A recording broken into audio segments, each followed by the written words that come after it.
Que bênção esse momento de louvor e adoração ao Senhor.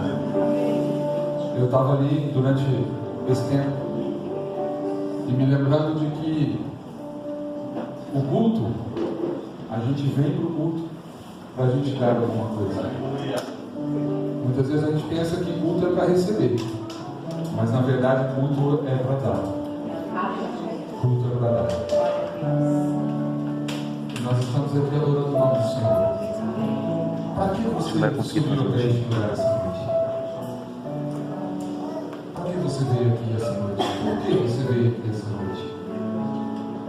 Nós atraímos aquilo que nós adoramos. E eu estava nesse tempo de louvor, ouvindo vocês. Em muitos momentos eu parei de cantar, fiquei ouvindo vocês. Você quer atrair o Pai?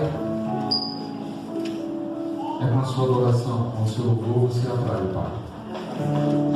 E Jesus está aqui nessa noite. Amém?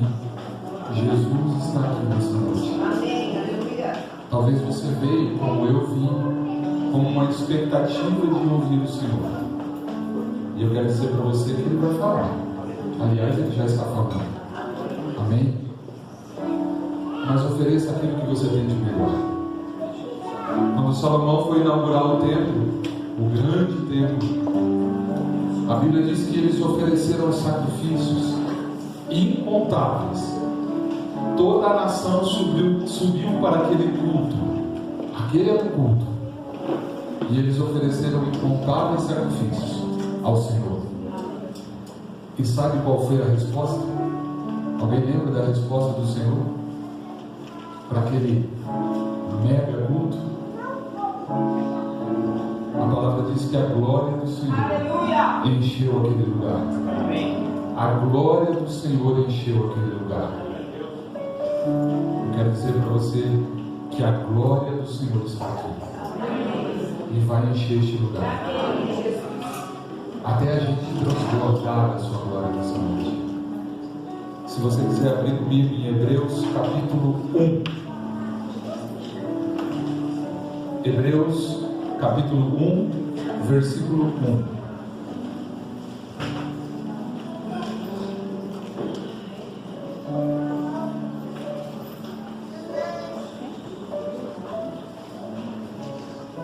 Todos acharam? Acompanhe comigo aí a leitura. Hebreus capítulo 1, do versículo 1 até o versículo 4. Diz assim: havendo Deus outrora falado muitas vezes e de muitas maneiras aos pais pelos profetas, nesses últimos dias nos falou pelo Filho, a quem constituiu o herdeiro de todas as coisas, pelo qual também fez o universo. Ele é o resplendor da glória e a expressão exata do seu ser, sustentando todas as coisas pela palavra do seu poder. Depois de ter feito a purificação dos pecados, assentou-se à direita da majestade nas alturas, tendo se tornado tão superior aos anjos, quanto herdou mais excelente nome do que eles. Amém? É dele que nós estamos falando. É Ele que está aqui. Que o Espírito Santo nos revele Jesus essa noite. Que a gente saia por aquela porta essa noite, irmãos. A minha oração foi essa aí agora. Que eu saia por aquela porta essa noite, conhecendo mais Jesus do que eu entrei. Amém? Glória a Deus. Glória. Glória a Deus.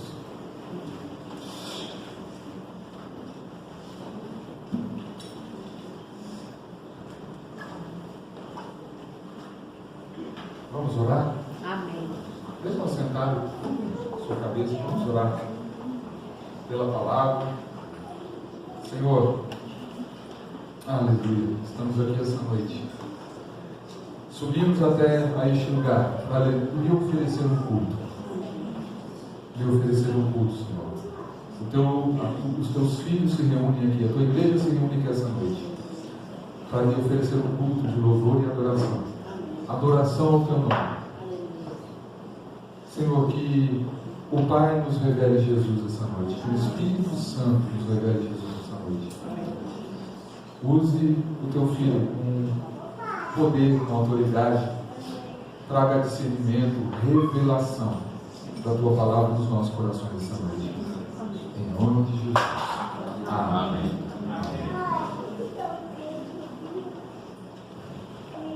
Boa noite, irmãos. É uma boa noite, não é?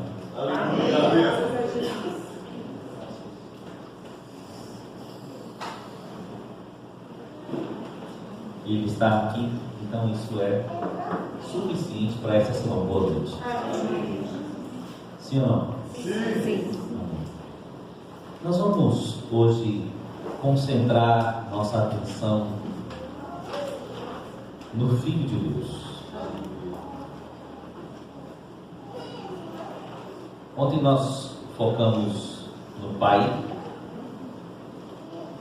e a ênfase que eu trouxe na palavra sobre o Pai é a capacidade que ele tem de dar identidade e destino, provendo os recursos para que esses filhos realizem o seu propósito e protegendo-os durante o caminho.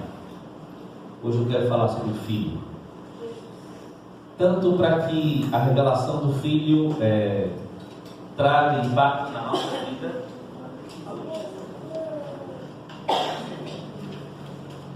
bateria talvez. Só.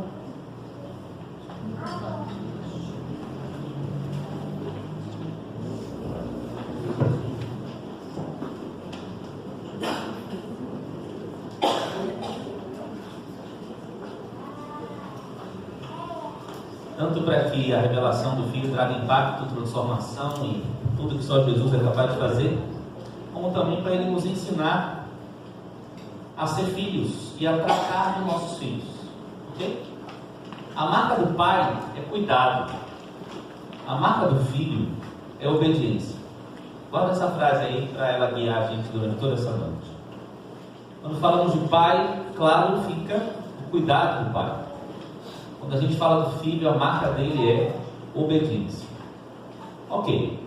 Para a gente conversar sobre o filho, a gente precisa voltar um pouquinho para uma realidade da humanidade que o filho veio resolver. Por isso eu preciso que você abra sua Bíblia em Salmo, capítulo 58. Livro dos Salmos, no capítulo 58.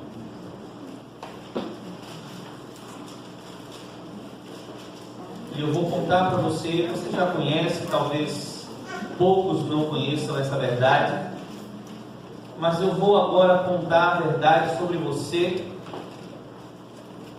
como você nasceu, como eu nasci, como os nossos filhos nasceram.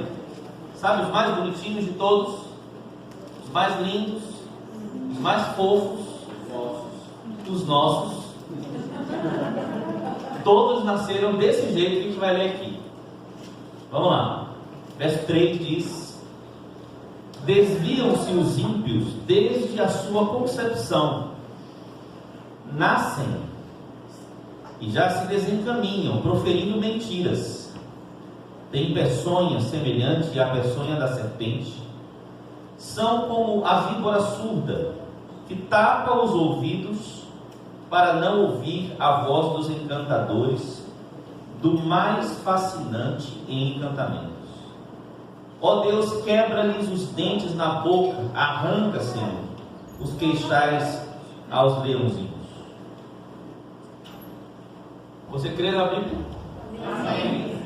Crê nesse texto? Amém. O que é que esse texto diz sobre os nossos fofinhos? Qual é a verdade? A verdade é que os nossos fofinhos são mais parecidos com víboras. E que tem um negócio chamado veneno. Peçonha é veneno. E todos nós e os nossos filhos nasceram com esse troço terrível chamado veneno. Mas que veneno é esse? É o veneno da resistência à autoridade. É o veneno da independência. É o veneno do quem manda na minha vida sou eu. seu. E a minha escolha é melhor do que a sua. E a minha necessidade é maior do que a sua. E a minha vontade é melhor do que a sua. Todo ser humano nasce centrado em si mesmo, independente de Deus, e com o veneno da rejeição, da resistência à autoridade. Quando eu falo disso, alguns pais, principalmente algumas mães, elas franzem muito a testa, porque é difícil para as mães enxergarem os filhos como víborazinhas, não é? Eu concordo que é muito difícil mesmo. Mas eu gosto de falar um exemplo que é muito fácil de perceber isso. Coloque 3 crianças sentadas em um círculo e ponha um brinquedo no meio das 3. Claro que são tão fofinhas e santas que uma vai dizer: neném, é para você, pode brincar primeiro. A outra diz: de jeito nenhum, brinque você agora. Não, vamos deixar para ele. E aquele culto maravilhoso de adoração de Deus. É assim que acontece? Ou os filhos de vocês são diferentes? Lá em casa eram 2. Bota uma coisa para dividir para os 2, o que acontece? Na minha terra tem um ditado que descreve o veneno. O ditado é o seguinte: farinha pouca, meu pirão primeiro. Deu para entender, não? Tem que saber o que é pirão, né? Pirão é uma comida que se faz com farinha. Se a farinha é pouca, eu pego para fazer o meu pirão e você... né? Veneno, víborazinha. Então todos nós nascemos com essa natureza herdada de Adão. E é extremamente importante a gente entender isso. Porque se eu não entendo isso, primeiro eu acho que eu sou bonzinho. E que logo, se eu sou bonzinho, eu não preciso de um salvador, ok? Hã? E se os nossos filhos são bonzinhos, para que pregar o evangelho para eles? Se eles são bonzinhos, eles já estão com um lugar garantido no céu por sua própria força. A gente se acha que os filhos são bonzinhos, a gente está validando a justiça própria, que o nosso Deus considera como trapo de imundícia. Você deve se lembrar o que é trapo de imundícia. Eram os panos que as mulheres usavam para conter o líquido menstrual, fétido, nojento, repugnante. Assim é a justiça própria. E o ser humano está tomado desse veneno do autocentrismo, do egoísmo, da independência, do não quero controle. Para reforçar essa verdade, volta um pouquinho e vamos ler o Salmo 2. Interessante que no finalzinho do texto que a gente já leu aí, no 58, o salmista fala assim: ó, Deus quebra-lhes os dentes. Por que os dentes? Aonde fica o veneno na cobra? Nos dentes. Então quebra os dentes tira o veneno. Alguém aqui anda fazendo essa oração pelos seus filhos? Foi teve? Deus quebra-lhes os dentes, tira o veneno. Vou só voltar, desculpa, eu esqueci de comentar isso. A figura que o salmista usa, né? Para falar do veneno da resistência à autoridade, são como a víbora que tapa os ouvidos. A figura daquele encantador que com a flauta vai tentando controlar o movimento da serpente. É uma figura, um mito, né? E aí, no caso do ser humano, ele nasce assim, ó,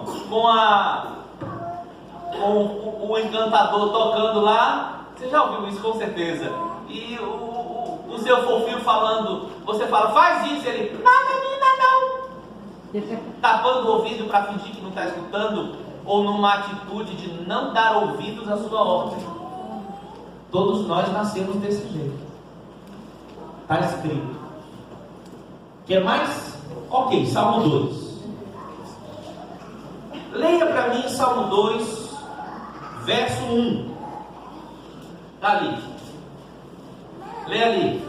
Porque se auxiliam nas nações dispostas não.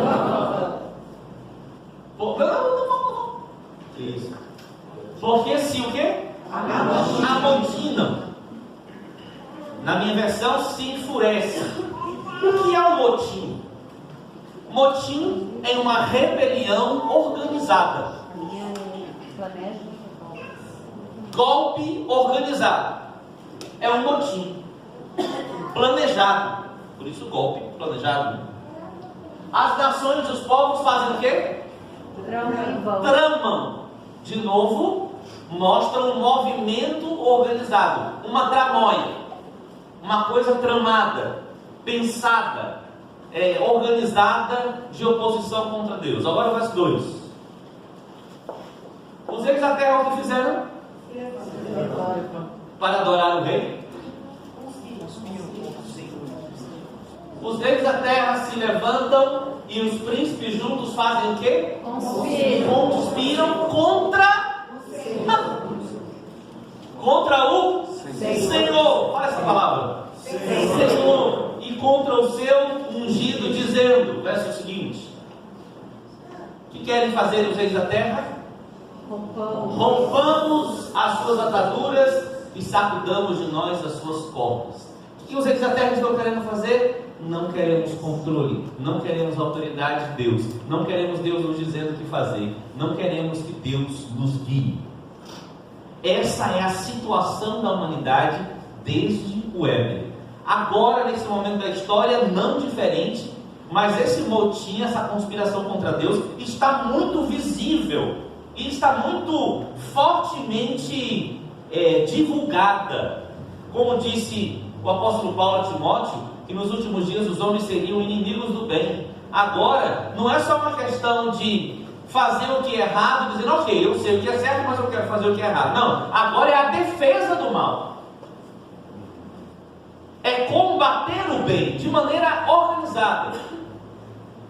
E aí nós temos todas as tragédias da humanidade que são consequência dessa oposição a Deus. Nós temos todas as tragédias que atingem nossas crianças por causa dessa oposição a Deus. Todas as tragédias que alcançam o casamento por causa dessa oposição a Deus. E o ser humano, de maneira organizada, eu queria que você percebesse que essa organização, ela era o seguinte sentido: os homens de natureza caída, eles se organizam e todos os projetos dirigidos, planejados, realizados por homens de natureza caída, são projetos que se opõem a Deus, a sua natureza e o seu propósito. Todos os projetos. Não existe, por favor, pais, olhem para mim, escutem isso com todo o seu coração aberto. Não existe no mundo nada que seja neutro. Tudo o que está no mundo é contaminado com veneno. Eu sei que você não disse amém, porque você vai ter que pensar sobre isso ainda. Eu deixo você pensar. Mas tudo o que há no mundo está contaminado pelo príncipe deste mundo, pelo príncipe das trevas. O mundo que eu estou falando aqui não é terra, não é o planeta, é o sistema de oposição a Deus, governado e gerenciado por Satanás, que está permeando todos os ambientes da sociedade. Então, pessoas de natureza caída realizam projetos que têm a ver com oposição a Deus. Os relacionamentos das pessoas estão manchados por esse veneno. Por isso que não tem pessoas preferindo outras, tem pessoas competindo com outras. Eu fico estarrecido com notícias que chegam de atrocidades, crianças, adolescentes matando sem razão aparente.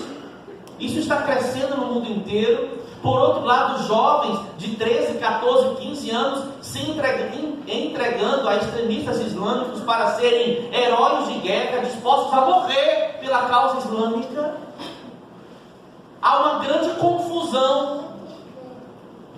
Toda confusão da humanidade tem uma raiz, e a raiz é o veneno, é a oposição à autoridade de Deus, à soberania de Deus.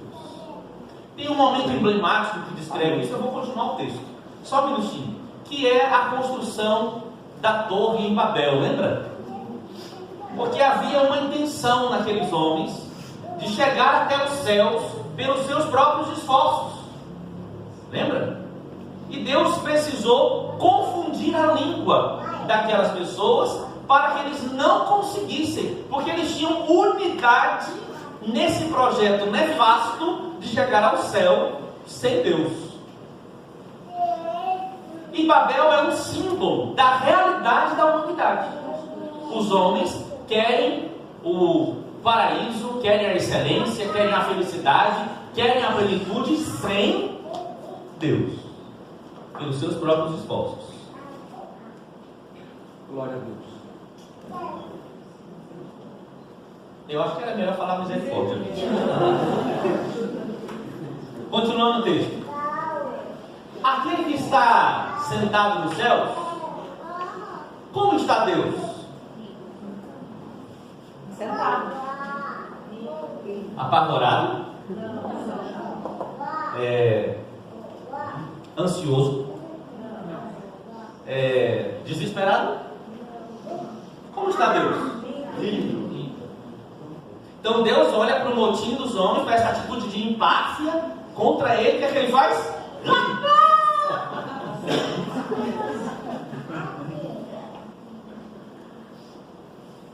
É importante entender isso. Deixa eu usar uma figura. Imagina um biólogo pós-doc em formiga, estudando uma formiga. Aí ele pega o dedinho e põe assim em cima da formiga, só para fazer ela ficar quente, para ele poder estudar ela. Aí a formiga olha de baixo para cima e fala assim: eu odeio você, eu vou te matar, eu não quero seu dedo sobre mim. O que o cientista faria se isso fosse possível? Ai, que bonitinho.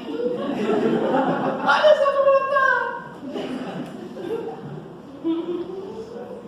É engraçado, porque é tolo. Você devia começar a encher seu coração de uma vontade estupidamente grande de adorar a Deus. O nosso Deus, como diz um pastor amigo meu, a pressão dele está sempre 12 por 8. Não se apavore. Ele está tranquilo.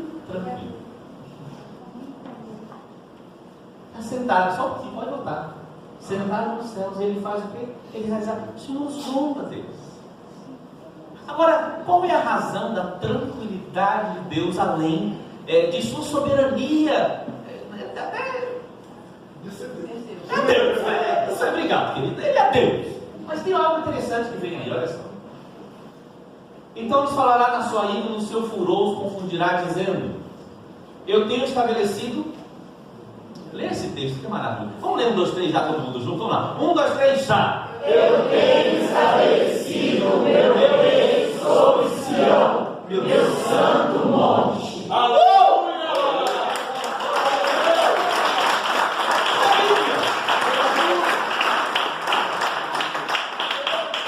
Qual é a razão da tranquilidade de Deus?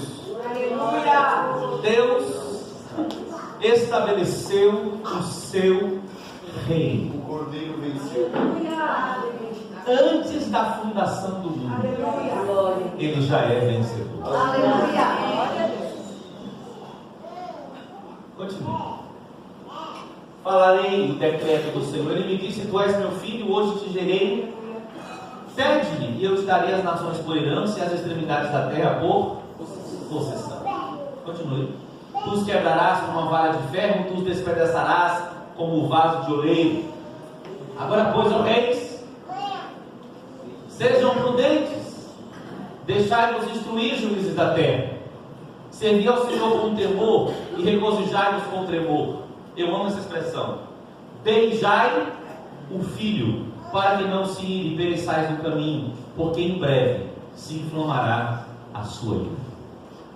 Como diria o discipulador do Jamê, Arthur Remos, Deus não paga por semana.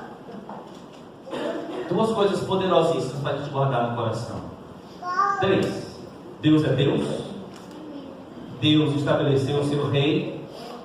E o tempo da vingança que pertence a Ele está chegando. Amém? Amém. Aleluia. Mas esse salmo ele é extremamente instrutivo para nós. E para nos encher de, ao mesmo tempo, temor e esperança. Porque ele nos avisa que o ser humano, com todos os projetos, todas as suas atividades, todos os seus relacionamentos e todas as suas intenções estão contaminados com um veneno que é a oposição contra Deus. E daí vem as tragédias da humanidade. Daí vem o caos que está crescendo na Terra. O caos está crescendo. A humanidade não está melhorando. Você está entendendo o que eu estou falando? Não está evoluindo. O ser humano não está evoluindo. Inclusive em termos biológicos, nós não estamos caminhando para surgimento de espécies, o que seria esperado se a teoria da evolução fosse correta. Nós estamos passando por extinção de espécies, o que contraria a mínima lógica da evolução. As coisas não estão aumentando, elas estão acabando.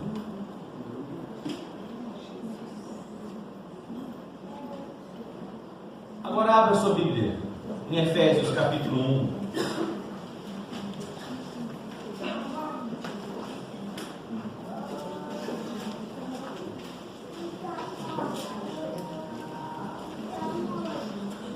Ó Espírito Santo, enche-nos de espírito de adoração nesta noite. Leva-nos a adorar. Leva-nos a adorar. Leva-nos a beijar o Filho e nos render ao seu governo. Amém? Amém. Ele é digno, não é? Diz assim Efésios 1, a partir do verso 9: desvendando-nos o mistério da sua vontade, segundo o seu beneplácito que propusera em Cristo, de fazer convergir nele, na dispensação da plenitude dos tempos, todas as coisas, tanto as do céu como as da terra. Aleluia. Eu queria deixar seu texto aberto aí. Aleluia.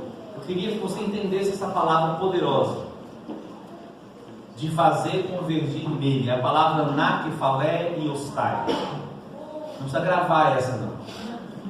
Eu só gravei porque eu repito muito isso. Não sei nem grego nem hebraico, fica tranquilo. Essa palavra significa o seguinte: quando um exército era dizimado porque o seu general morria e o não tinha quem organizasse o exército, então acabava-se aquele conjunto de pessoas que ia à guerra. Quando um novo general se levantava e ele voltava a organizar o exército, então se falava nakephalé e ostai, ou seja, trazer de volta para o novo cabeça. Eu queria que você dissesse glória a Deus. Glória a Deus. Trazer de volta para o novo cabeça. Adão falhou, entregou a terra à influência de Satanás, contaminando tudo que aqui existe. Mas Deus, na sua infinita misericórdia, lá na eternidade, chegou para Jesus e falou assim: está comigo? Ô filho, sim pai. Qual é a marca do filho que eu disse no começo da palavra? Obediência. Ô filho, me pegue as nações por herança. Pai, você me dá as nações por herança? Sim filho, as nações são tuas por herança. Pode ir lá e conquistar todas elas. Ok pai, estou indo. Na sua soberania, Deus disse para Jesus: você vai herdar as nações. Significa, eu vou levar você lá, e você vai trazer de volta para mim o controle, o domínio, o poder e a autoridade sobre toda a terra. Aleluia. Eu queria 4 rapazes aqui comigo para fazer uma ilustração, por favor. Rápido, 4 rapazes, homens fortes. Falou forte. Aqui em cima. Perdeu. Eu queria que vocês ficassem em volta de mim, virados para fora de mim. Olha como entendi rápido, todo mundo fechado.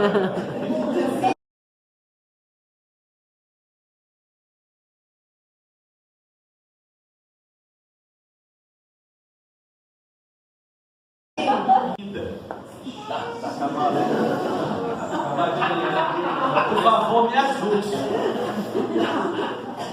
Gemendo, ok? Porque Adão e a humanidade sujeitaram a criação àquilo para o que ela não foi criada. Aqui simboliza a natureza humana. Misericórdia. A aparência de que é grande, mas na verdade não é nada. Natureza corrompida, natureza que se afastou de Deus. Aqui simboliza todas as atividades humanas, todos os projetos e atividades que os homens realizam em todas as áreas do conhecimento. Profissões, empreendimentos, tudo contaminado pelo pecado da rebelião contra Deus. E aqui simboliza os relacionamentos humanos. Pai, filho, marido, esposa, irmão com irmão, empregado e chefe, todos os relacionamentos humanos. Está comigo? Amém. Então vamos lá. Aqui é quem? A natureza. Aqui, Natureza humana. natureza humana. Aqui, projetos humanos. Aqui, relacionamentos humanos. Todos eles voltados para fora do plano de Deus, que aqui vou simbolizar com a minha pessoa. Vivendo dissolutamente o homem, todos os seus projetos e todos os seus relacionamentos são contaminados por sua rebelião e a natureza sofre os efeitos disso. Ok. Fica aí. 2.000 anos atrás. Aquilo que já estava estabelecido na eternidade começa a se realizar. Começa a se realizar. E Deus fala assim: Jesus! E o Verbo e habitou entre nós, cheio de graça e de verdade. E nós vimos a sua glória, glória como do unigênito do Pai. Ele veio, se fez carne, habitou entre nós, nunca cometeu nenhum pecado, fez obras maravilhosas porque Deus era com ele, morreu, ressuscitou e recebeu o nome acima de todo nome. O que está acontecendo? A terra e as nações ainda estão à deriva, pelo menos na cabeça delas, porque Deus dá um jeito de fazer tudo convergir no final para o seu propósito, mas Ele ainda não está reinando sobre as nações como Ele vai reinar. Por favor, entenda isso, não fique zangado comigo não, porque se Jesus fosse o rei do Brasil, o Brasil não está do jeito que está. E eu não vou continuar o assunto, mas, por favor, é claro que estamos falando de algo que já começou e só vai se consumar na segunda vinda. Mas aonde começou? É isso que eu quero que você entenda. Aonde começou? Jesus chega. Aonde ele estabeleceu o rei? No texto do Salmo 2, no meu monte Sião. Quem é Sião? Quem é Sião? A igreja. Fala eu. Então onde é que já tem um rei estabelecido? No Brasil? Na Espanha? Ah, na Inglaterra. É até novo agora. É disso que a gente está falando? Não. Aonde existe um rei estabelecido? Aqui. Aonde? Em nós. Qual é a nação que tem ele como cabeça? Nós. Qual é a nação que é chamada de seu corpo? Onde é que ele estabeleceu o rei, Deus Pai? Em seu monte Sião. Então existe uma única nação na terra que já recebeu o rei como seu Senhor. Aleluia.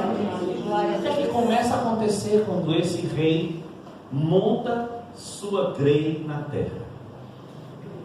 Homens se convertem e voltam-se para ele.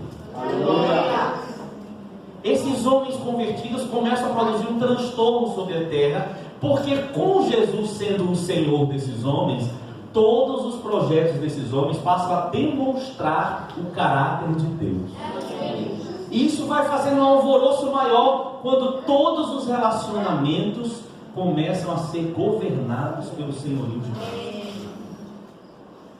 Isso vai aumentando, irmãos. A igreja vai aumentando.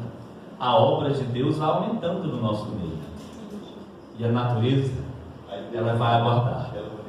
Ainda não. Sabe por quê? Vai chegar um dia, olha para mim, em que haverá um novo céu e uma nova terra.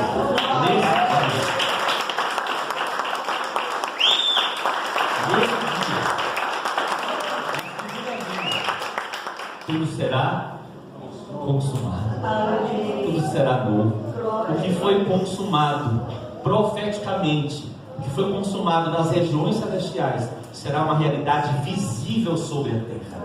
E Jesus Cristo governará todas as nações.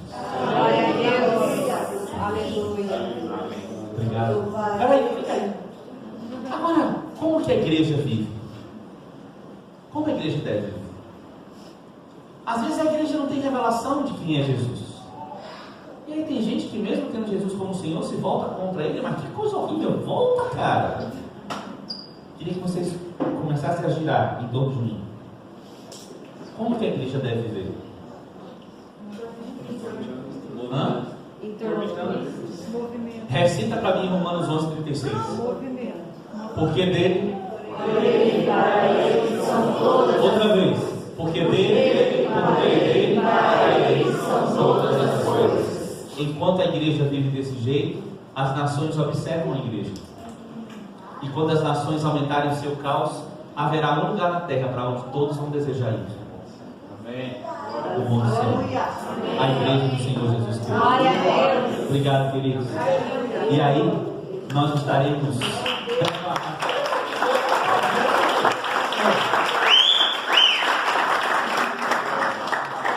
Você entende o projeto? Não é maravilhoso o projeto? Não é maravilhoso que você está fazendo parte disso? Obrigado. E é disso que a gente faz parte. Olha Efésios. De fazer convergir nele na dispensação da plenitude dos tempos todas as coisas. Tudo vai se voltando para ele. Tudo vai se voltar para ele. Quanto mais o caos se estabelece na terra, mais a revelação de Cristo cresce no meio da igreja. E a revelação de Cristo aumentando na igreja vai fazer dessa noiva ficar cada vez mais apaixonada, cada vez mais obstinada por Ele, não contra Ele, cada vez mais a cara dele. Ele está produzindo, quem? O Espírito Santo está produzindo essa coerência entre a noiva e o noivo. Isso vai crescendo, isso vai crescendo, isso vai crescendo. E aí o número de salvos vai aumentando.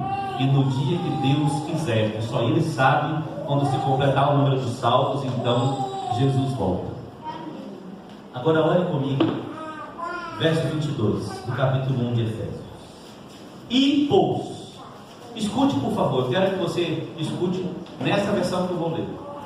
E pôs todas as coisas debaixo dos pés, e para ser o cabeça sobre todas as coisas o deu a igreja, a qual é o seu corpo, a plenitude daquele que a tudo enche em todas as coisas. Todas as coisas estão debaixo dos pés do nosso Senhor Jesus. Ou seja, não se apavore, porque por mais absurdo que pareça o que está acontecendo aí, Deus tem um freio. Deus tem um freio. E nada escapa do controle absoluto do nosso Deus. Está tudo debaixo dos pés. Para ser o cabeça sobre todas as coisas, aí ele convida um povo. Sempre foi assim. Ele sempre quis agir junto com. Sempre. Foi com Adão e Eva. Foi com Israel. Agora é com a igreja, formada por judeus e gentios convertidos. Ele sempre quis agir através de um povo, junto com um povo. Então, para ser o cabeça sobre todas as coisas, para que a sua autoridade aumente, profetizou Isaías 9, lembra? E para que se aumente o seu governo, e venha a paz sem fim sobre o trono de Davi. Esse governo vai aumentando, mas ele já é o nosso Senhor Todo-Poderoso, Deus forte, Pai da eternidade e Príncipe da paz. Ele é, mas o seu governo estabelecido em uma nação que ele chama de sua. Onde ele é Deus Pai e onde ele é Deus Filho, o Rei, o Senhor, o Soberano, o Cabeça, a autoridade. Glória a Deus. Então é muitíssimo importante que a gente conheça Jesus por quem de fato Ele é. Porque se eu não conheço Jesus por quem de fato Ele é, eu não respondo a Ele do jeito que eu devo responder. Quando o anjo chega para avisar os pastores que Jesus ia nascer, quem se lembra qual foi a expressão que o anjo usou em Lucas capítulo 2, verso 11? Põe para nós, irmão querido. Quem está controlando esse negócio bom aqui? Vá lá, minha irmã. Lucas 2,11. Olha o que o anjo diz aos pastores sobre Jesus. Eu queria que você me dissesse se é assim que você crê e se é assim que você pratica a vida cristã, porque a maior parte dos denominacionalmente cristãos não vive isso que eu vou dizer agora. Pode pôr. Não? Falhou a internet. Lucas 2,11. Alguém lê para mim? É que hoje vos nasceu na cidade de Davi o Salvador, que é Cristo, o Senhor. Rapaz, que descrição completa. Quem nasceu? Espera lá, as 3 palavras. Salvador, que é Cristo, Senhor. Salvador é Soter. Salvador é libertador. É alguém que vem para tirar uma pessoa de uma realidade e colocar em outra realidade. Jesus é Salvador? Claro que Ele é Salvador. Aleluia, Ele é Salvador. E Ele é Salvador de quem? De quem reconhece que está perdido. Por isso o Evangelho tem que ser pregado como é. E eu quero, em nome do Senhor Jesus, repreender publicamente o que é chamado hoje de Evangelho Coach, centrado na pessoa humana. Não presta. Não presta. Nós não nos reunimos para nos tornarmos pessoas melhores. Nós nos reunimos para exaltar aquele que Deus deu o nome. E se há alguma mudança, se há alguma transformação, se alguma coisa acontece na vida da gente, o nome dessa operação é graça. É graça. É poder imerecido de Deus agindo em nosso favor. Ele é o Senhor. Ele é o centro. Ele tem a primazia. Ele tem a plenitude. E quem somos nós? Somos um povo que celebra, que vive e que promove isso. Privilégio. Lucas 2. Ele é o Salvador? Ele é o Salvador. Você se lembra do dia que você foi salvo? O que você lembra? Você se lembra o dia que você respondeu sim a Ele? Você se lembra seu estado anterior? Eu sei que não precisa, mas uma lembradinha, só prefeito didático. Que traste eu era! Que vida terrível eu tinha! Eu estava destinado ao inferno! Eu estava no inferno! E olha que eu tinha 8 anos. E eu tinha certeza que eu estava no inferno. Com 8 anos. Não menospreze a salvação de uma criança. Sim. Como Neilza, que eu vi uma pregação sobre cruz naquele dia, a professora da escola dominical, que eu queria muito encontrar ela, estava falando sobre um certo homem que morreu numa cruz porque absorveu o pecado dos outros. E eu lembrando dos meus pecados. Alguém pode tirar esses troços de mim? Tem certeza? E uma convicção profunda de pecado tomou conta de mim naquele dia. Obrigado, Jesus. Amém. E quando ela fez o apelo, eu levantei a mão, não tinha movimento, não tinha música tocando. Era no fundo de um prédio, né, de uma igreja, que o prédio estava em construção, estava debaixo de um pé de goiaba, não tinha nenhuma estrutura que favorecesse um apelo naquele dia, mas tinha o Espírito Santo. Glória a Deus. E ali Ele me salvou. Mas Ele não é só o Salvador. Sabe o que seria um Salvador? Pode me ajudar na ilustração? Fica aí, você está perdido. Tira aqui a Bíblia. Está acabado, destruindo muito velho. O Salvador é o seguinte. Pode ir. Vai para lá, eu vou para cá. Isso é um Salvador. O que vai acontecer com ele se isso fosse assim? Ele vai sair e vai fazer o quê? E vai voltar, obrigado. Não é assim, não. Isso é Salvador. Libertador. Me tirou da cadeia, me tirou da prisão. Por quê? Mas o anjo não disse que ele é só o Salvador. Qual é a próxima palavra? Cristo. Você sabe o que é Cristo? Ungido, capacitado, revestido, autorizado para ser, terceira palavra? Senhor. Senhor. E o que é Senhor? Desculpa, mas eu anotei a tradução da palavra Kyrios, que aí é traduzida como Senhor, porque eu achei de uma beleza. Olha a tradução da palavra Kyrios. Fala essa palavra aí. Kyrios. O que Jesus é? Kyrios. Kyrios significa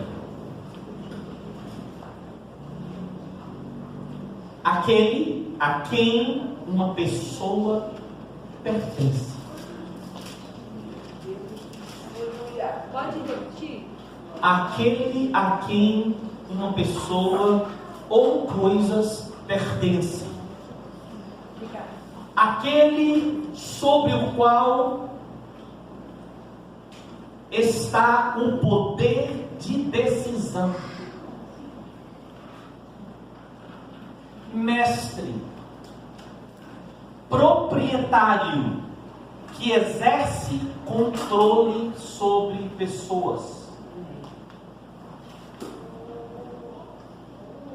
Quem é Jesus para você? Tem certeza? Que faz o Kyrios? Jesus é aquele que veio para salvar o perdido e foi ungido para transformar o perdido em alguém completamente diferente, à sua imagem e semelhança, e para isso esse perdido se torna o seu doulos. O que é doulos? Servo. Então esse servo, governado por um Kyrios, querido, passa a filha para outra aí, vamos continuar a nossa ilustração, porque eu não vou te deixar perdido daquele jeito. Pera, fica aí. Perdido, acabado, destruído. O Salvador vem e tira. O que o Salvador faz? Agora vai ser assim.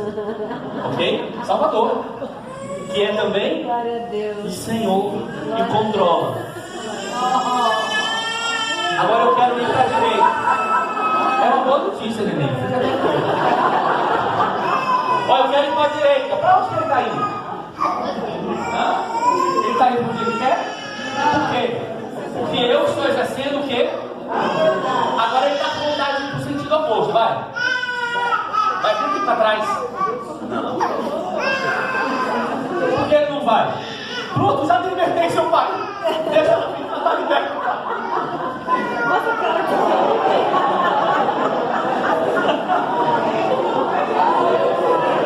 Esse é o pai amado.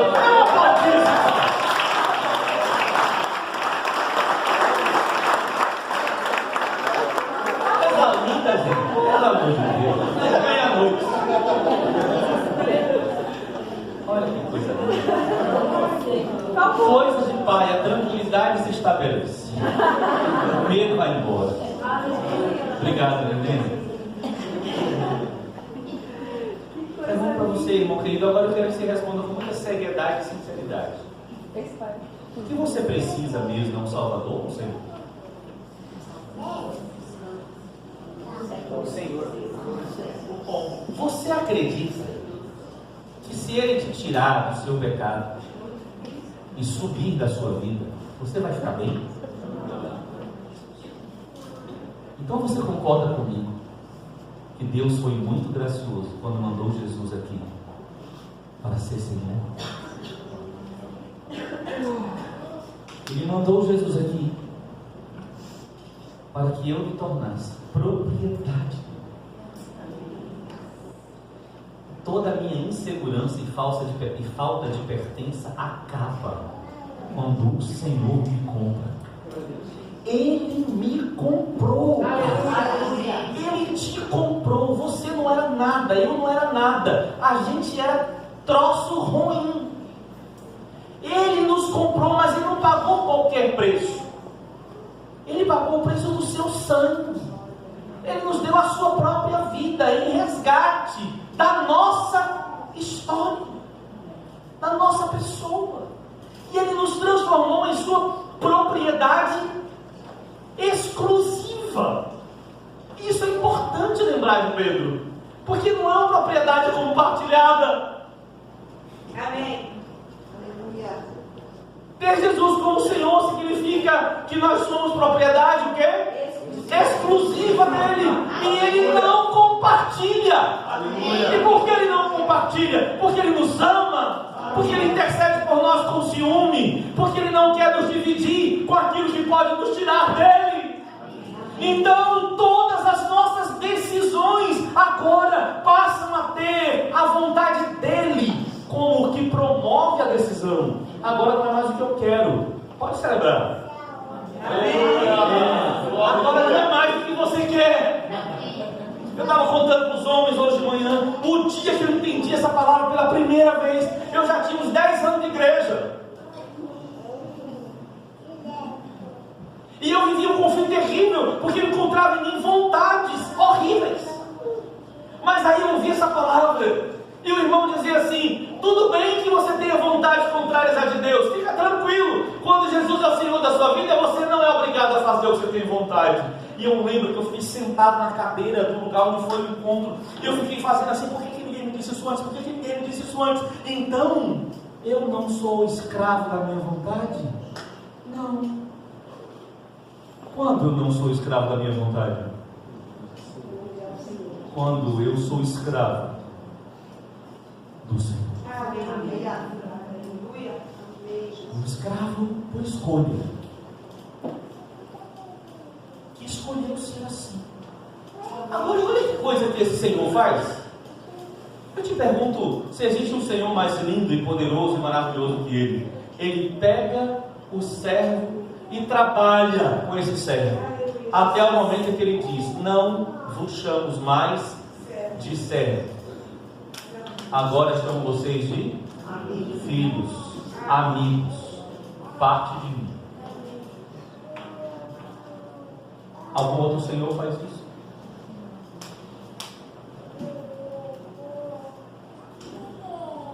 Se Jesus é o seu Salvador, você vai tratar Ele como o gênio da lâmpada.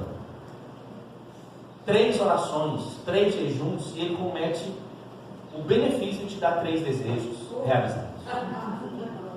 Ele não é esse cara. Glória a Deus. Ele não nos serve com aquilo que nós temos vontade. Graças a Deus. Graças a Deus. Você já pensou? Se você tivesse liberdade de fazer tudo que passa na sua cabeça? É impressionante como a reação é sempre a mesma. Pavor, pânico, não é? Desesperança, tragédia, perplexidade. Porque a gente tem vontades ainda influenciadas pela velha natureza. Mas a promessa do nosso Senhor ainda não é que Ele vai tirar de nós toda a vontade ruim. Porque até que tenhamos um corpo glorificado, enfrentaremos essa luta. Mas a vontade do Senhor é: deixa eu governar a sua vida. E se eu governar a sua vida, suas vontades não mais serão o seu controlador.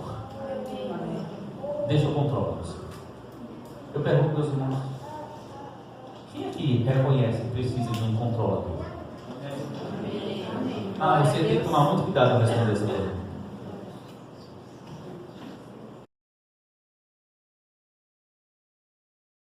Sempre sua existência, a Ele e a sua vontade. Eu sinceramente não estou muito interessado no que foi sua vida até antes de hoje, mas eu recebi do Senhor uma palavra clara para proclamar o Evangelho do Reino de Deus esta noite. E eu estou proclamando. Eu estou proclamando quem é Jesus, do jeito que Jesus é, e do jeito que Ele quer ser visto, que Ele quer ser reconhecido. Se Ele é o Salvador, você vai fazer pedidos a Ele de acordo com o seu bem ou mal-estar. E quando Ele te atender, você permanece. E se Ele não te atender, você vai embora.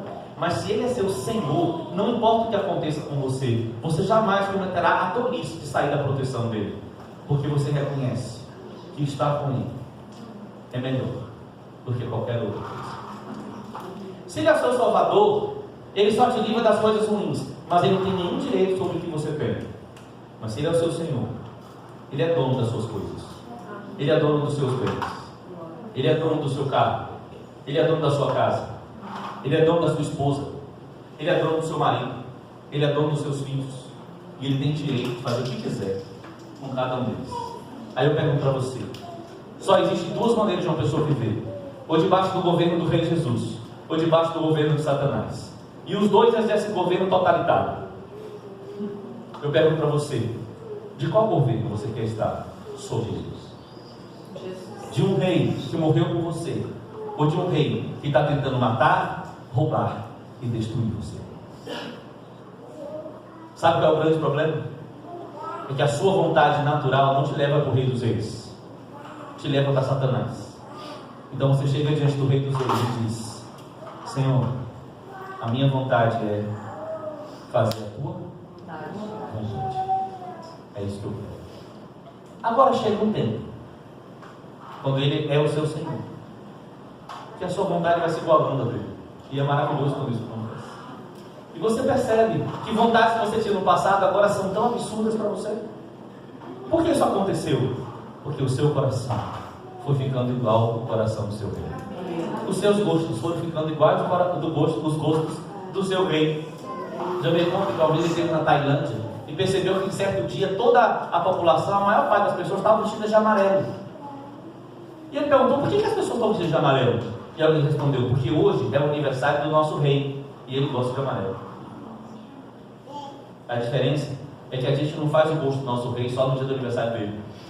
Os religiosos fazem isso, né? Atribuem no dia de aniversário, e no dia do aniversário falam coisas que parecem com o que ele disse. Até isso está raro hoje em dia. Mas no nosso caso, a gente faz o que ele gosta todo dia. Glória a Deus.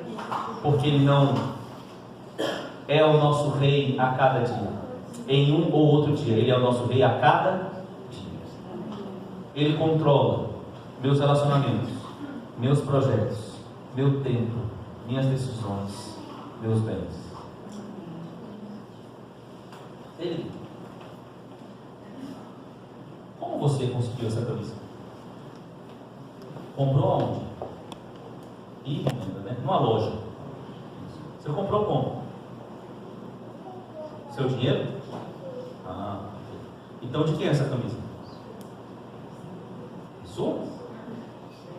Fala que é sua, eu não consigo fazer minha ilustração. E por que é sua? É sua porque você comprou com o seu dinheiro. Eu vou te dar dois caminhos na nossa conversa, ok?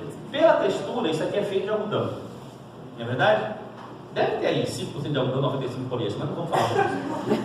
É feito de algodão. Você sabe que algodão é uma planta, né? É um arbusto. Quem criou o algodão? Quem mandou a chuva para regar o algodão do índio? De quem é a camisa?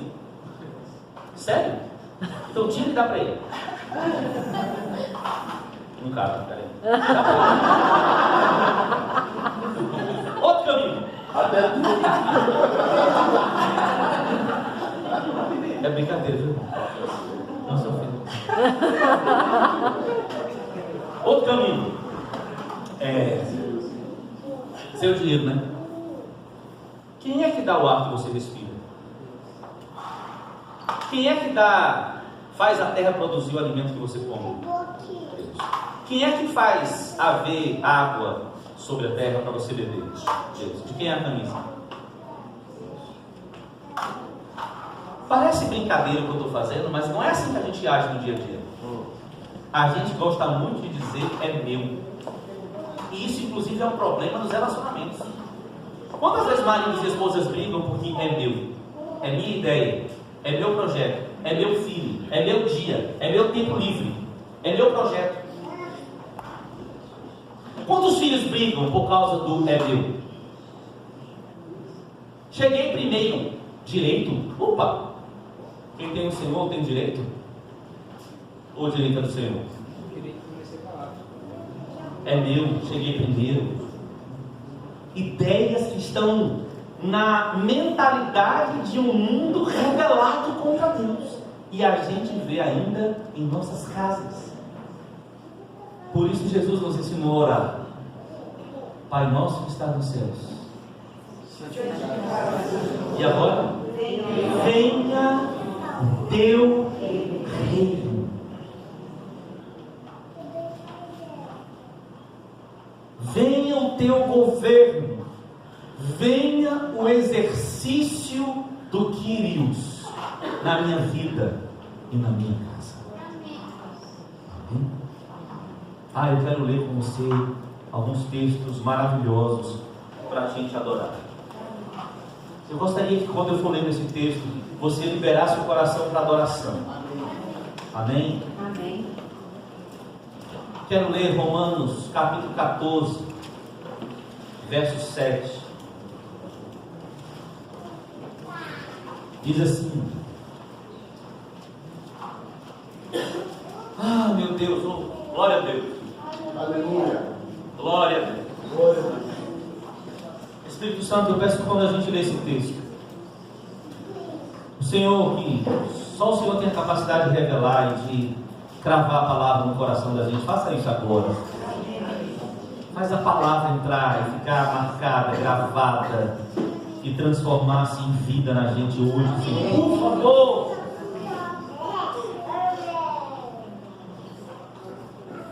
Romanos 14, 7. Nenhum de nós vive para si, e nenhum de nós morre para si. Pois se vivemos, para o que nos vivemos? Se morremos, para o que nos morremos? De sorte que, quer vivamos, quer morramos, somos do que Deus. Porque foi.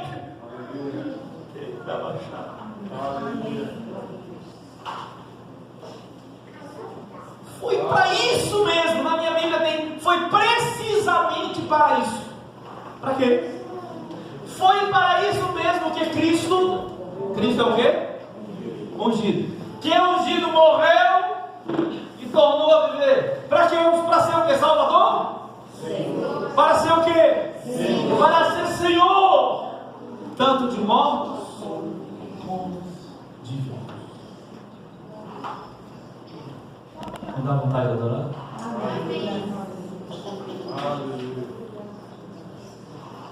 Ele morreu e ressuscitou, não para ser o gênio da lâmpada dos crentes.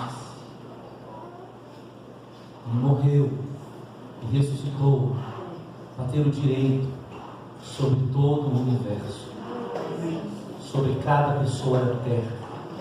O Cordeiro é digno da recompensa pelo seu sacrifício. Ele é digno de que a gente se renda a Ele e diga: Ele é o meu Senhor. Agora o texto começa com a descrição do que é ter como Senhor. Nenhum de nós vive ou morre para si.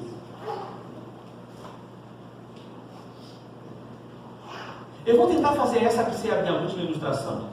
Vem aqui, meu querido. Você é forte, vai ser bom. Traz a cadeira. Dispensável isso, viu? Porque me humilha muito. Pode sentar, fique à vontade. Essa é uma pessoa não convertida. Não é ele, isso é o teatro, pelo amor de Deus. Não é ele, é o teatro. Aqui é um trono.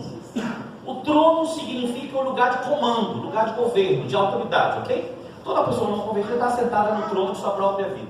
A pessoa se converte, ouviu a palavra de salvação, e ela caiu e se percebeu que ela não pode mais governar a sua vida. Aí ele se levanta do trono e convida Jesus para sentar no trono.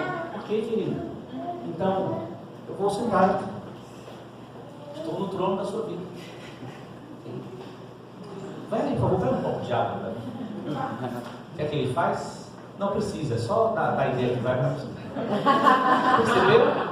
Ele vai, né? Você é casado?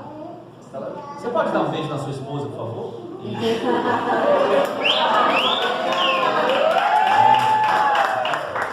Não fica bonito assim? Isso. Agora, ele está com vontade de fazer uma coisa que ele não deve. Ele está com vontade de começar a fazer agora uns exercícios aqui para ficar mais malumbado. Mas não é hora de fazer isso. O que é que ele faz? Ele vem aqui. Jesus, você é maravilhoso, fala. Mas deixa você cair de novo. Mas sério? Foi você que me convidou.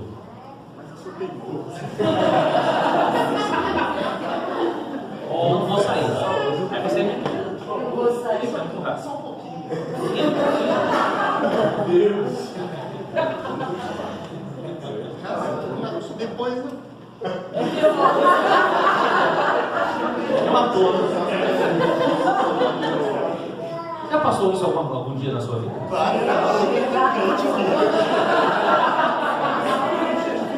Sabe qual é a minha pergunta que não quer calar? É por que Jesus deixa? É porque ele não é como Satanás. Ele não é tirano. Ele não elimina o seu querer. Ele não tira seu direito de escolha. Mas vai ter consequências. Aí ele vai, sofre as consequências, ouve uma palavra sobre o Evangelho do Reino, se arrependeu. Jesus, por favor, volta, senta. Obrigado, você. Posso pegar aqui? Ficou muito.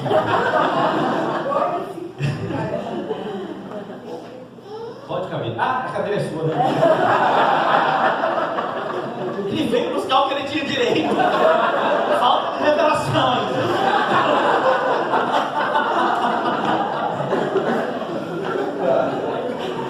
Mas tudo bem, a palavra está vindo, né, mano? Deixa a palavra fluir, né? Nenhum de nós vive para vive para Deus. O Senhor. Se vivemos, Se morremos. e se morremos.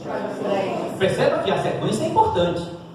Quem vive para o Senhor morre para o Senhor. Quem não vive para o Senhor não morre para encontrar-se com o Senhor. Se vivemos para o Senhor, vivemos. Se morremos para o Senhor, morremos. Obrigado, Senhor, porque isso é possível graças à tua obra na cruz. Te rendemos graças por esta tua capacidade de ser Senhor. Seja Senhor da minha vida, todo dia, da minha casa. Abra sua Bíblia agora em Colossenses capítulo 1. Ei, texto maravilhoso. Tomara você faça desses textos de cabeceira para você meditar e viver todos os dias. Por favor, quando eu ler esse texto, você pode ficar livre para adorar. Colossenses 1, verso 13. Ele nos libertou do império das trevas. Aleluia. Ele nos transportou para o reino do Filho do seu amor. Aleluia. No qual temos a redenção, a remissão dos pecados. Amém. Este, Jesus Cristo, o Senhor, é a imagem do Deus invisível, o primogênito de toda a criação. Aleluia. Pois nele foram criadas todas as coisas, nos céus, na terra, as visíveis e as invisíveis, sejam tronos, soberanias, principados, potestades. Leia comigo o verso, a frase seguinte: Tudo foi criado por meio dele. Aleluia. Para ele. Aleluia. Aleluia. Tudo foi criado por meio dele e para ele. Eu não sou a origem de nada, por isso eu não sou o dono de nada.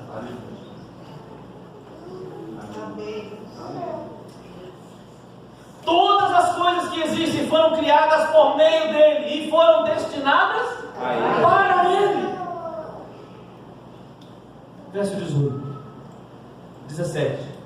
Ele é. Ah, que coisa linda essa frase, é adorável. Ele é, diga ele é. Ele é. Não é que ele nasceu, entende?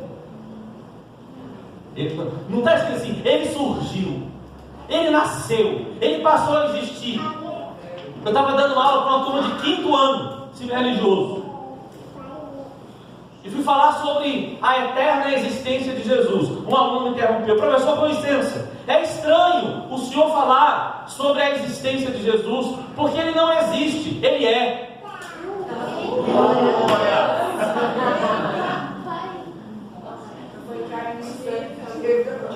Eu lembro que aquela aula o Espírito Santo desceu, foi um avivamento na sala, falando de quem é Jesus para uma turma de 20 anos.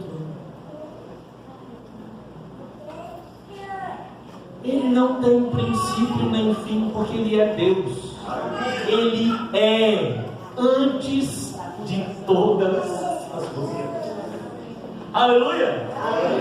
Verso 18. Aliás, continua 17 no finalzinho. Nele tudo subsiste. Ele não só é a origem de tudo, porque ele é antes de tudo, mas as coisas são sustentadas por ele. 18. Ele é a cabeça do corpo, da igreja. Ele é o princípio. Diga, ele é o princípio. Ele é o princípio. Ele é o primogênito. Ele é o primogênito. Por que ele ressuscitou primeiro? Para abrir caminho. Ele é o primogênito dentre os mortos, para em todas as coisas ter o quê? A preeminência, a primazia. Sabe o que é a primazia? Ele é o primeiro sempre. Então, pelo amor de Deus, torna a tua vida coerente com esse fato eterno. Ele é o primeiro sempre. Como é isso na prática? Se ele é o primeiro sempre e você é servo dele, ele vai dizer para você: ok, Tony, eu sou o primeiro sempre, dê lugar para sua esposa. Senhor, para você eu dou, para ela. E tem a mentalidade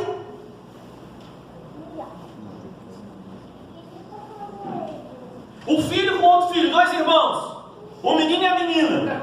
O menino: Jesus, você é o primeiro sempre, ok, então dá lugar para sua irmã. Ah, não sei, você não sabe quem é a Beto. Ela vai montar em mim se eu fizer isso. Deixa. Porque esse Senhor ensinou o que ele mesmo viveu. Quando alguém te bateu na face, dá a outra face. Por que você dá a face? Porque você merece a outra face. Merece também. Mas não é porque você merece, é porque o Senhor é digno de que você padeça por amor a Ele, por querer ser como Ele. Difícil dizer glória a Deus para isso, não é? Ele é digno. A primazia dele. Ele é o primeiro sempre. Aí ele vai nos ensinar a dar a primazia para ele, abrindo mão de ser o primeiro na vida prática. E na vida da igreja, como é isso? Dá um lugar para o seu irmão, prefira ele em honra. Quando você for fazer uma refeição, dê ao seu irmão o lugar na fila que era seu. Fizeram comigo hoje, que coisa horrível. Para mim, né? Você se lembra em Coríntios 11, quando Paulo adverte os irmãos? Gente, eu nem estou olhando a hora, meu Deus do céu.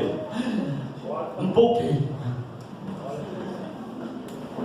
Cláudio, é 9 horas, é? 9h10 agora. E vai até que horas? 9h11. 9h11?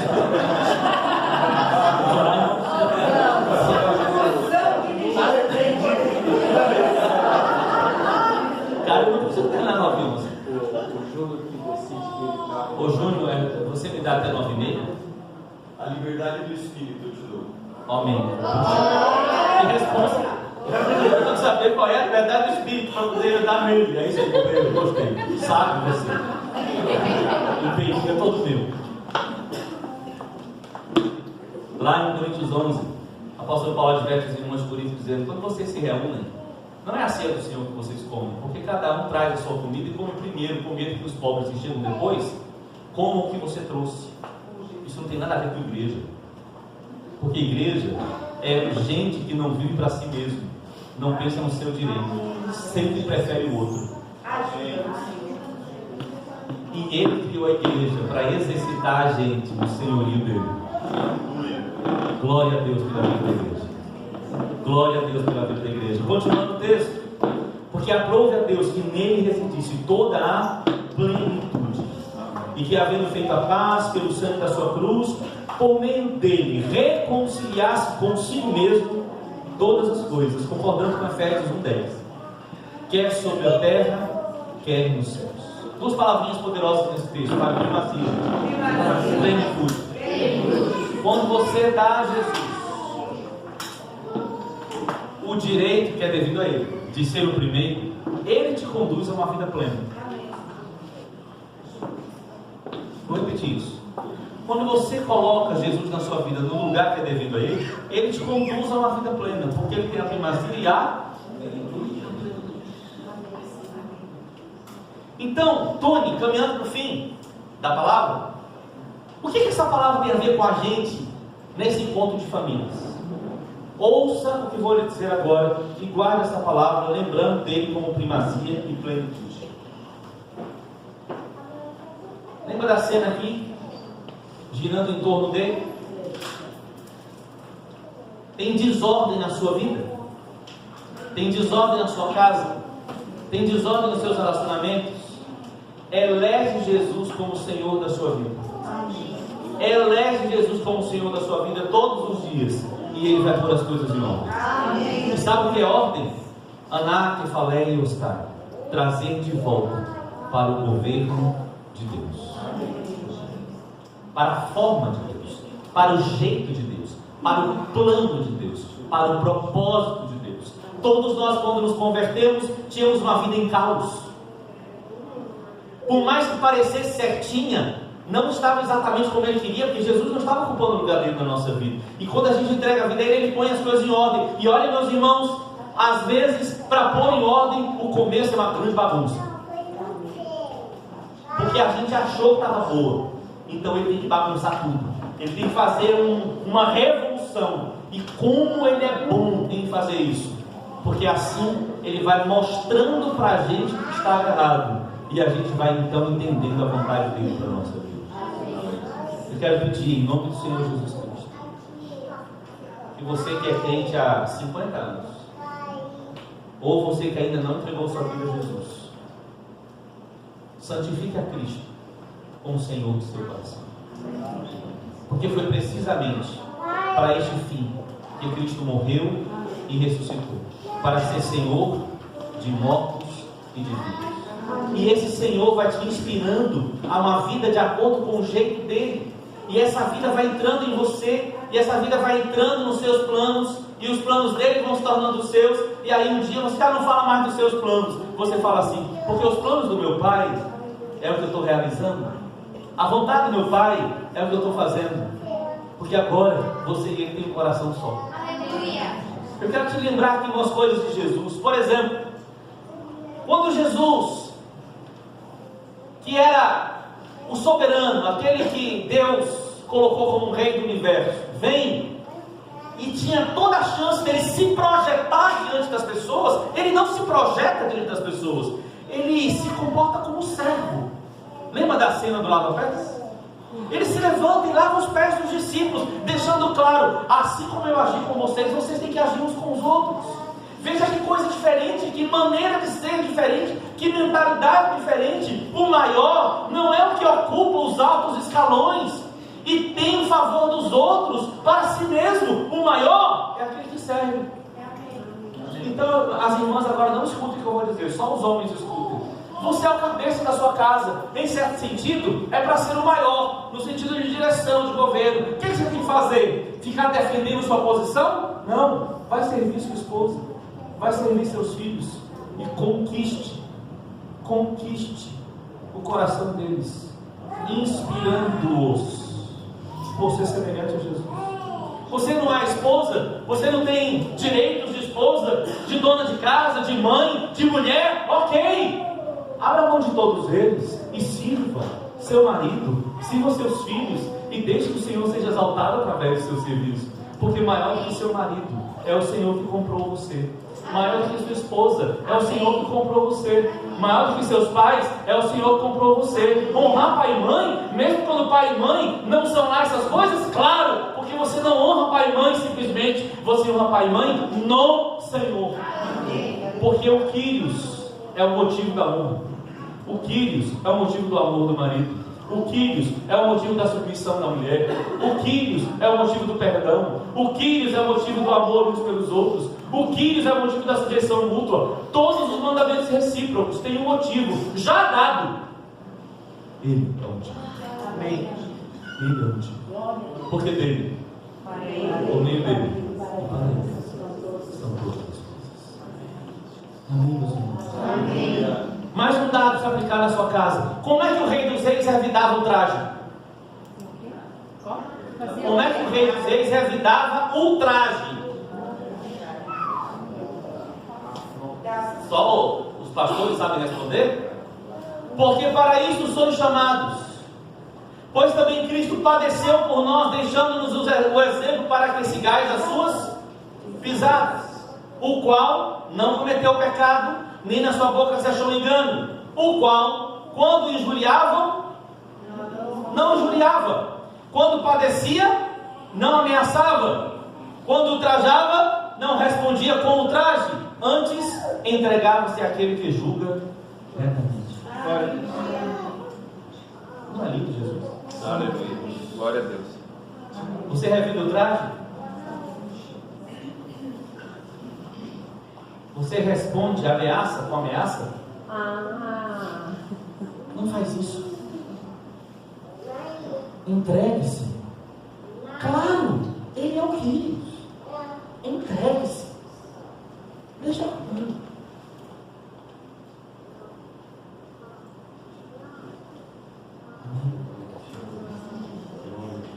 Senhor Jesus. Senhor Jesus. 2 Coríntios 5,15 diz: Ele morreu por todos, para que os que vivem não vivam mais para si mesmos, mas para aqueles que por ele morreu, por eles morreu e ressuscitou. Amém, meus amados irmãos? Gostaria de concluir lendo junto com você o último texto para a gente adorar. Se o pessoal da música puder vir aqui, a gente já entrar no ambiente de adoração coletiva, eu agradeceria muito.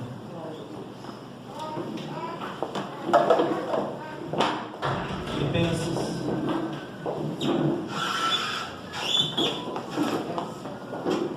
Queria que você fechasse seus olhos antes da gente ler esse texto. Jesus, eu estou aqui pregando, mas com certeza a revelação vem do Senhor e essa noite nós queremos sair daqui, como disse Júnior no começo,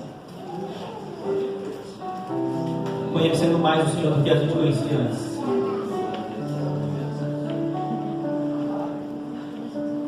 Te amando mais do que a gente amava antes. E te obedecendo mais do que a gente obedecia antes.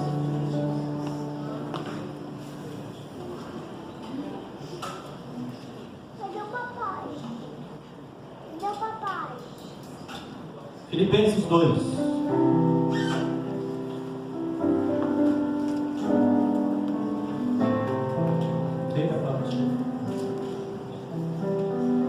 Verso 5.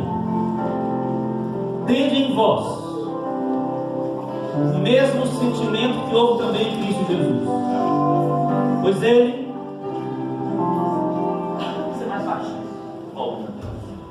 subsistindo em forma de Deus, não julgou como usurpação ser igual a Deus, antes a si mesmo, diga, se esvaziou, não se encheu, se esvaziou, assumindo a forma de servo, tornando-se em semelhança de homens, e reconhecido em figura humana, a si mesmo se humilhou, tornando-se obediente até a morte, e morte. Continue aí, só escute. Ele desceu a uma obediência que lhe custou a vida. Esse é o nosso chamado. Obediência que custe a vida. Vale a pena, para que o Rei seja glorificado. Mas algo que Deus fez com ele é maravilhoso. Verso seguinte, no verso 9 diz: pelo que também Deus o exaltou soberanamente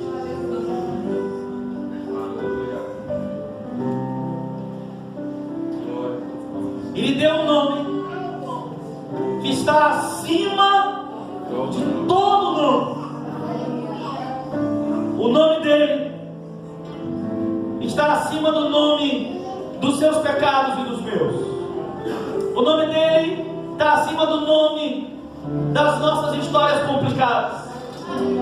Está acima do nome das pessoas que nos ofenderam, das pessoas que nos controlaram, das pessoas que nos amaldiçoaram. O nome dele está acima e ele nos chamou para reescrever a nossa história a partir dele. Amém. O nome dele está acima de toda doença, de toda enfermidade. O nome dele está acima de todo demônio, de todo principado, de toda potestade. O nome dele está acima de todo governo, de direita ou de esquerda.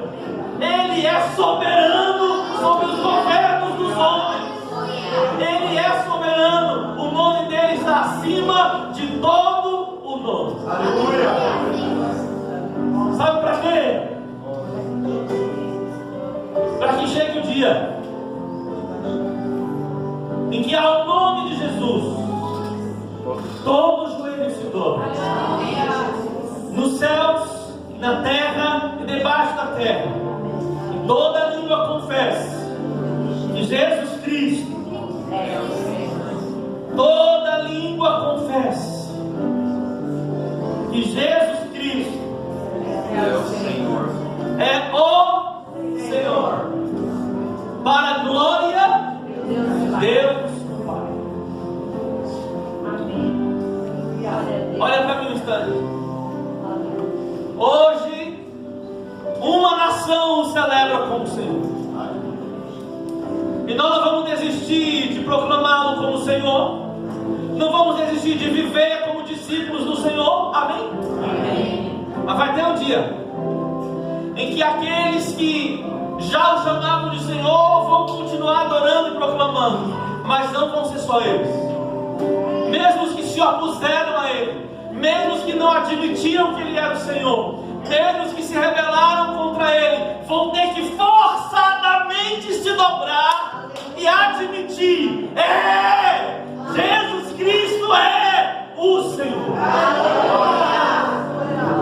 Até lá, muita oposição vai acontecer, sofrimentos virão. Fica tranquilo, vai valer a pena, vai valer a pena, vai valer a pena, vai valer a pena.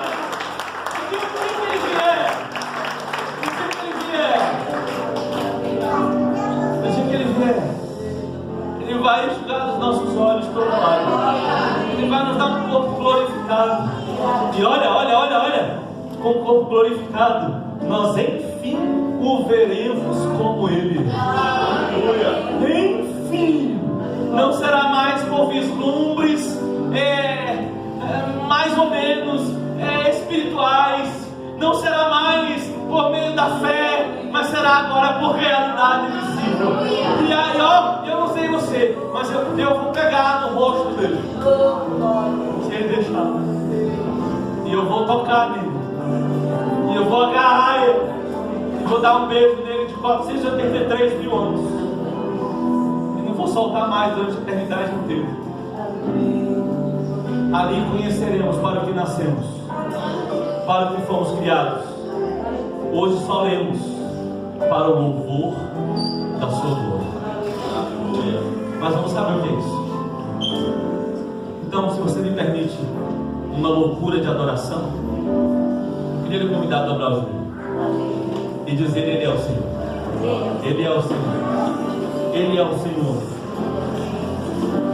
Eu queria te convidar a ir entregando cada área da sua vida em oração. Entrega as pessoas, entrega os projetos, entrega os bens, entrega as ideias.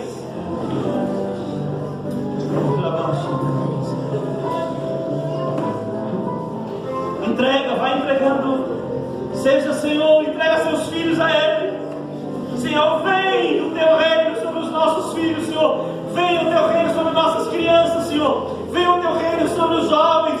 Vem o teu reino, Senhor. Governa-lhes o coração, governa-lhes a mente. Blinda, Senhor, a mente deles contra o engano desse século.